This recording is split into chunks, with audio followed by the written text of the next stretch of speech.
Okay, so basically you want to stand your ground with the settlement conference. You want to go in there and basically say, and you put it on the record, because this stuff has to be recorded. So even if they come in, okay, hey, we're here trying to see if we can settle this outside the court before it has to go to trial. Okay, yeah, well, I'm not looking to settle this with the courts. I am looking to enforce this contract that they're saying that they own or that they have ownership of. And in that contract, it has an arbitration clause that say we should be going through arbitration prior to coming to the courts. And you basically want to keep your stuff to the basis of that. If they come back and be like, well, we'll just settle with you, $50, what can you afford? Like little slick stuff like that. Because again, at any given time, they're trying to get you to admit to owing. Because then they can try to sneak and, slither their way into basically trying to get the judge to see, they do know that they owe it. Yeah, I owe, but I don't owe you. And if you're saying that I owe you by you being a plaintiff and coming after me for relief, then you have to prove that I owe you. And by doing that, I'm asking you to produce a contract that you're trying to enforce. And at that point, that's very reasonable. And that would have the judge be like, okay, well, look, if you own it, then go ahead and produce the contract so we can look at the arbitration clause, because technically my hands is tied.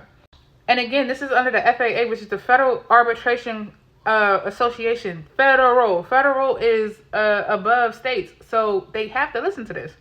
This is not something we're just pulling out of our hats. This is literally something that is, a law that say, okay, this is the whole point of having arbitration clause, but they bank on people not knowing or not reading their contracts. And we read our contracts around here.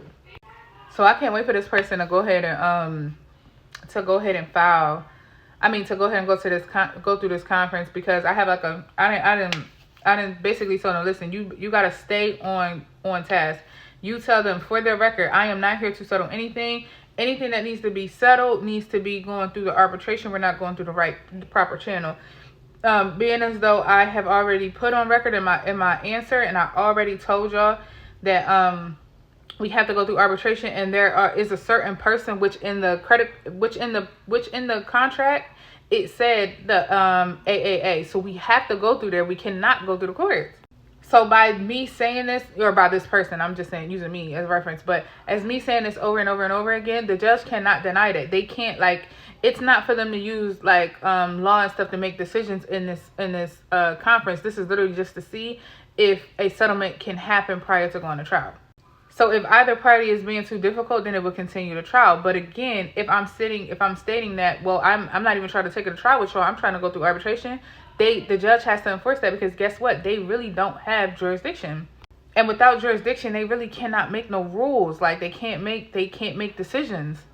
And because of that, that's where they're hooked, because LVNV is never going to go to arbitration, because they're not going to put that money up. But follow me for more